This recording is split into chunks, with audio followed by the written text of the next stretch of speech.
Hi everyone, I'm Jim Brimston. Welcome to the top 10 worst movies of 2025. We've got 10 movies, no dishonorable mentions this time. Before we begin, I just need to remind you that half of these movies are not bad per se, but they were just massive disappointments to me personally. Number 10, Mission Impossible: The Final Reckoning. My story with the Mission Impossible movies started around the year 2001. At the time the second movie was the newest one. I was a small boy when I watched it and it made a massive impression on me. I just loved it, especially the soundtrack, the action scenes. It was hilarious. The first movie was more about espionage and intrigue, so when I was young it didn't catch my attention. Later the third movie came out and I was disappointed by it. I was like, this is awful. But then something changed with Ghost Protocol. That movie was fantastic to the point that I rewatch it every single year. And then we had Rogue Nation, the second best movie, then Fallout, which was still great, and then Dead Reckoning Part 1, which was still fine, I did enjoy it.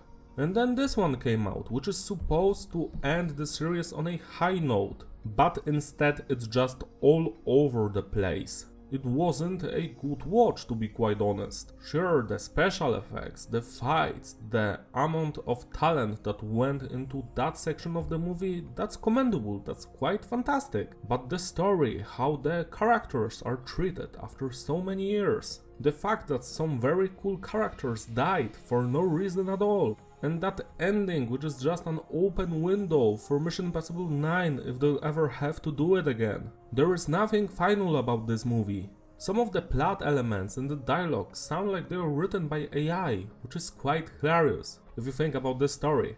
Overall, I was very disappointed with this movie. And while it's not as bad as Mission Impossible 3, every other Mission Impossible movie I think is better than this one. And this actually breaks my heart because I had faith in them. I loved Ghost Protocol, so when Rogue Nation came out, I was like, wow, this is also fantastic. Then Fallout came out and they did not disappoint me, it was still a fantastic movie. And I feel like maybe that one should have been the final one. The seventh one had some issues, but it was still a fun watch. And this one seems like there were too many cooks in the kitchen.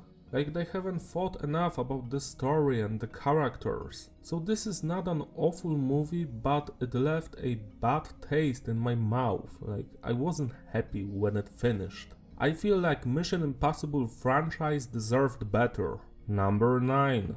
Now You See Me, Now You Don't. I wish I haven't seen this movie. The first Now You See Me film is a classic I go back to quite often. The story there, the characters, the magic tricks, it all fits. As Maynard from Tool sings, I know the pieces fit. The pieces fit in Now You See Me. Now You See Me 2, not as good as the first part obviously, but still had the magic.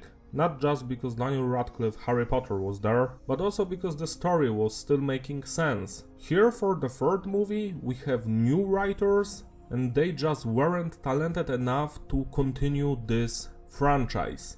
Seeing the characters I love again on the screen was a positive thing for me, but watching them act different than they should be acting because we know them from the previous movies was not fun. Adding new characters also was not needed. We already have enough of the main cast, trust me. Killing one of the major characters, also a bad move. Yet again, this is not a bad movie, but compared to the previous ones, it's a disgrace. Some of the lines are funny, some of the magic tricks work. I'm happy to see my beloved characters on the screen one more time, but overall you have to take off your rose-tinted glasses and think about this realistic. This is not great. And from what I have heard, they're planning on doing the fourth movie. I just hope they can get the writer from the first one to come back to, otherwise this series is gone. Number 8. Karate Kid Legends.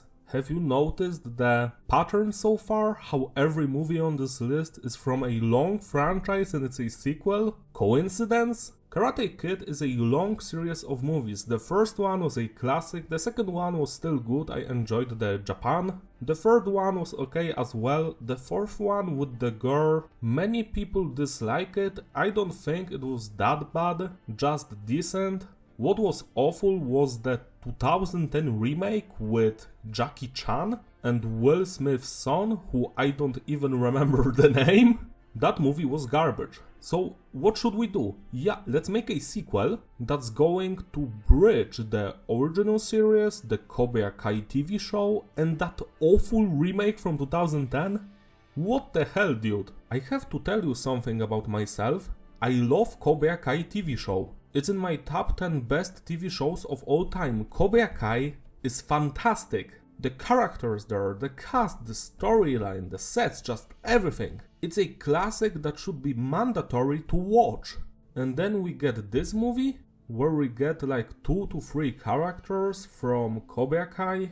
The movie focuses on a new student of Jackie Chan, and that dude is an asshole and he meets a girl and blah blah blah, and they move out from Hong Kong to USA, and they have some teen drama there that no one cares about, and Jackie Chan has problems, so he decides to call Life Matcha or whatever coffee his surname is. And for some unknown reason, our beloved original Karate Kid answers the phone and goes there and trains that dude. They train him together. The only good parts of this movie is where the original Karate Kid and Jackie Chan are on the screen together talking.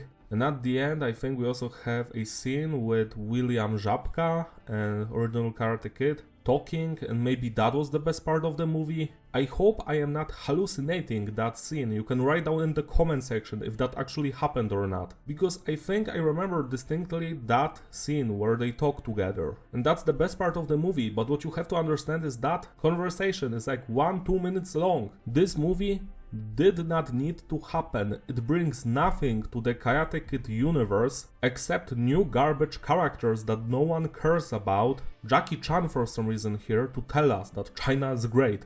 Thank you, thank you. To me this entire thing is pointless. I rather rewatch Cobra Kai yet again than see this garbage ever again. Do not waste your time on this, even if you're a fan of Karate Kid. And speaking about garbage sequels, Jurassic World Rebirth is our number 7. This is supposed to be like the end of the Jurassic World trilogy. I hope it's the 3rd movie and not the 4th one. If it's the 4th one, my god. We've got Scarlett Johansson fighting the dinosaurs, and it's garbage. The entire thing is worthless. I have no clue why they keep milking this franchise. Jurassic Park should have had only 3 movies and that's it. No Jurassic World, no sequels. Even fucking Trespasser video game from 1998 is better than this shit.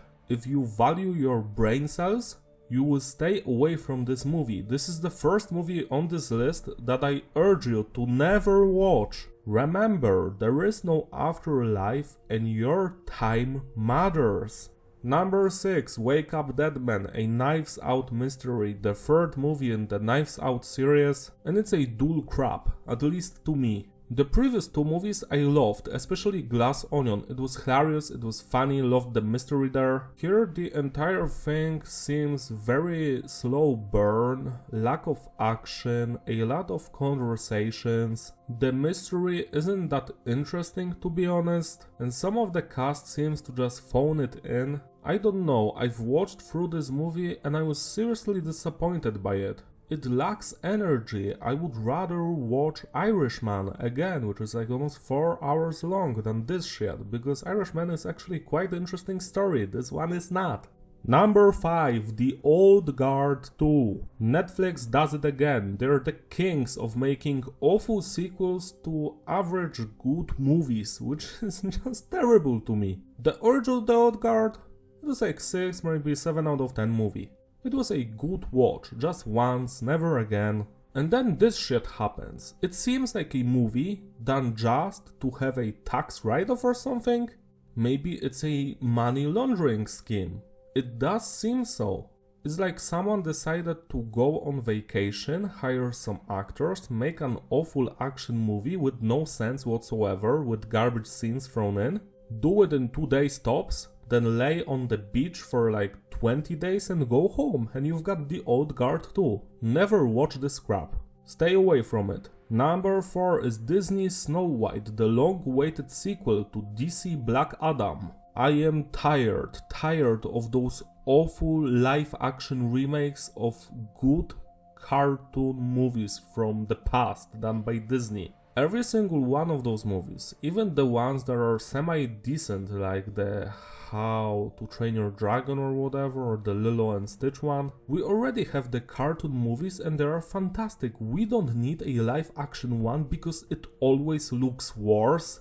The characters make no sense and they usually shitbait people by casting people who do not look like the characters they're supposed to portray, so they can make money from that controversy. Then the movie comes out, it's a box office bomb, and Disney says, yeah, let's try again. I rather watch Timon and Pumbaa from The Lion King eat bugs for 3 hours than to waste even a second on this shit.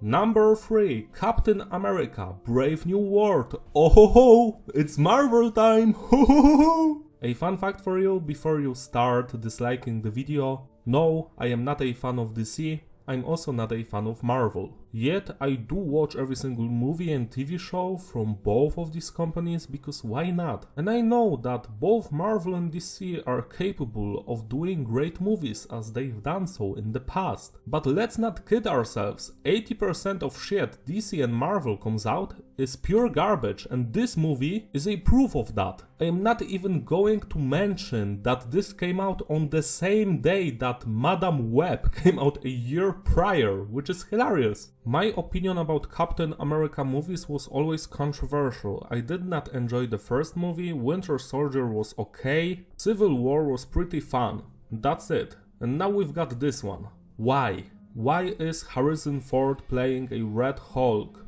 He looks like an angry white dude on a beach in Florida, screaming at youngsters because they're too loud. Why is this movie so shit? It lacks character, it lacks good plot. The dialogues seem to be written by AI. Is this on purpose to make fun from Sam Wilson because he's black? Is this a racist movie? Because it seems so. This movie shits on the main character and Captain America. It's a disgrace to the Marvel Universe. It's easily in the top 5 worst Marvel movies, right up there with Miss Marvel and the Marvels. Why would anyone enjoy this? You can go and watch paint dry and it's going to be more fun. I wanted to like this movie, but I just cannot. I cannot lie to myself. There's no redeeming quality here. Stay away from this. Number 2, The Electric State. Ho ho ho! Netflix at it again. This was supposed to spawn a new franchise, something that's going to be on the same level as Star Wars or Marvel or DC. But what we got instead? Shit! It's hard for me to understand that the same people who directed Avengers Endgame and the best episodes of the Community TV show would make this movie.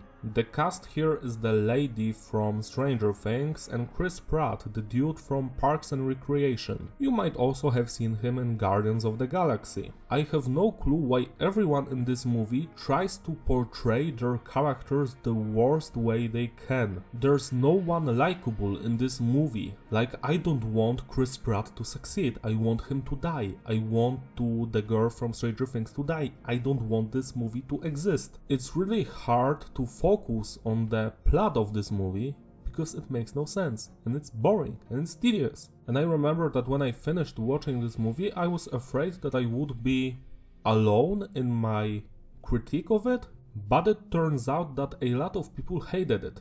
So that makes me happy that there's still society out there that can think for themselves. And the worst movie of 2025 by Jim McCurrinston, drumroll, War of the Wars. Last year when I've done the video for top 10 worst movies of 2024, I was sure that there wouldn't be anything worse than Madame Web. And for some unknown reason, Hollywood, especially Amazon, wants to destroy humanity by producing worse and worse movies. How could you have made a worse movie than Madame Web or Morbius? What is wrong with you? Also, what is Ice Cube doing here? Like, shouldn't he be in a retirement home? Or maybe make another rap album? Maybe a song with Korn again? Why not? Why are you in this movie? How much did they pay you? This movie is about nothing. What it is, it's a massive corporate advertisement for Amazon. Because while there are aliens in space destroying humanity, good Amazon delivery trucks are going to save the day. And also this movie is creepy at times. Why is Ice Cube's character spying and stalking his daughter? This is disgusting. It's not moral. This entire movie, it's like it was made in hell. And some of you might have a thought, oh, it's not as bad as you're saying, I'm going to give it a shot. Don't. This is not The Room. The Room is entertainment. There are bad movies like Drive Angry with Nicolas Cage that are hilarious and are fun to watch. Even if people hate them and they have low scores, they are still fun to go through. Like, I love Drive Angry, it's a stupid movie, but it's fun. War of the Worlds is devoid of fun. The meaning of fun is nowhere there. There is more fun at an actual funeral than there's in War of the Worlds. This is a disaster on every possible scale, and I'm tired of talking about it. Now I'm actually depressed. Thank you, War of the Worlds. That was my top 10 worst movies of 2025. Thank you for watching. Stay tuned for the 2026 list coming out next year. So far, I've only watched 2 movies which were garbage from 2026, so the list is slowly cooking. If you enjoyed this video, give it a like and subscribe, follow me on Instagram in the description. Shout out all my Patreon supporters who graciously sponsor these videos, you're all truly wonderful. You can join them if you want, so I can make you an album review, Doom Indie cover, or a video of your choice. See you next time. Don't watch War of the Worlds. Bye!